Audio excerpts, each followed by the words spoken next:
అందరికీ నమస్తే. సో పొద్దున్న నుంచి తిరుపతి ప్రసాదం గురించి నేను మాట్లాడిన వీడియో, నేను మాట్లాడిన మాటలు చాలా మందికి తప్పుగా అనిపిస్తున్నాయి. సో ఎక్స్ప్లెనేషన్ ఇచ్చే ముందే ఆ మాటలకు ఎవరన్నా హర్ట్ అయి ఉంటే డెఫినెట్గా సారీ చెప్తున్నాను.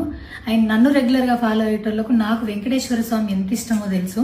యూట్యూబ్లో, ఇన్స్టాగ్రామ్లో 3 నెలలు 4 నెలల సంధి శనివారాల వ్రతాల గురించి, వాటి డీటెయిల్స్ గురించి నేను చెప్తానే ఉన్నా. అవేవి దేని గురించి ఎవరు మాట్లాడుకోలేరు. అన్ఫార్చునేట్లీ దీని గురించి మాట్లాడినరు. ఏదైనా సరే తప్పు జరిగింది నా సైడ్ నుంచి. నా మాటలు తప్పుగా ఉన్నాయి తప్పితే నా ఇంటెన్షన్ అది కాదు. మేము రిచ్ అని అన్నది 10,000 L1 క్యూ లైన్లో నిలబడ్డప్పుడు, పొద్దున ప్రసాదం తీసుకునేటప్పుడు కాస్ట్లీ లైన్లో నిలబడ్డమని ఆ ఉద్దేశంతో అన్నాను. ఏం జరిగినా సరే ఇప్పుడు నేను ఏది ఇచ్చినా మీకు ఎక్స్ప్లెనేషన్ లాగానే అనిపిస్తుంది తప్పితే నేను తప్పు ఒప్పుకున్నట్టు మీకు అనిపించదు. అందుకోసం నేను దాని గురించి ఎక్స్ప్లెనేషన్ కూడా ఇస్తలేను. తప్పైతే నా సైడ్ నుంచి జరిగింది అండ్ నా తమ్ముడు సోను తరపు నుంచి కూడా జరిగింది. తను అవైలబుల్లో లేడు. తన తరపున, నా తరపున అందరికీ సారీ చెప్తున్నా.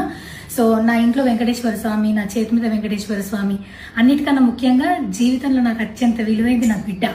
నా బిడ్డను కూడా వెంకటేశ్వర స్వామి ఇచ్చిండు. నేను ఆయన గురించి తప్పుగా ఎట్లా మాట్లాడతా?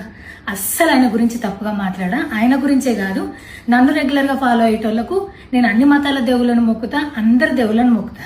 అందులో వెంకటేశ్వర స్వామి నా జీవితాన్ని మార్చిండు. ఈ రోజు నేను అనుభవించే ఏది కూడా ఆయన దయలేకపోతే కాదు. అట్లాంటిది ఆయన గురించి నేను ఎందుకు మాట్లాడతా? అయినా సరే తెలుసో తెలకో పొరపాటు మాటలైతే నా నోటి నుంచి, మా తమ్ముడు నోటి నుంచి వచ్చినాయి. దానికి డెఫినెట్గా సారీ అడుగుతున్నా. ఇదేదో యూట్యూబ్ ఛానల్ ఏమంటారు వీడియోస్ పెట్టి కేసులు పెడతా అన్నందుకు కాదు, నాకు కూడా అనిపించింది అయ్యో అట్లా మాట్లాడి ఉండకూడదని, అందుకోసం పెడుతున్నాను తప్పితే ఇంకొక ఉద్దేశం అయితే ఏమీ లేదు.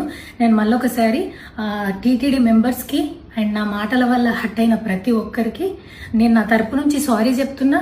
అండ్ ఇంకోసారి మళ్ళీ ఎప్పుడు రిపీట్ చేయను. సో నా సారీని యాక్సెప్ట్ చేయండి. నన్ను రెగ్యులర్గా ఫాలో అయ్యేటోళ్లకు నాకు వెంకటేశ్వర స్వామి అంటే ఎంత ఇష్టమో తెలుసు కాబట్టి వాళ్ళందరూ నన్ను నమ్ముతున్నారని కోరుకుంటున్నా. మళ్ళొకసారి ఎక్స్ప్లెనేషన్ కాదు, సారీ చెప్పినంత మాత్రాన తప్పు ఒప్పైపోతుందని కూడా కాదు. బట్ నేను చేయగలిగింది ఇది ఒక్కటే కాబట్టి మళ్ళొకసారి అందరికీ సారీ. అండ్ డెఫినెట్గా ఐ ప్రామిస్ ఇంకోసారి ఇది రిపీట్ అవ్వదు. Thank you.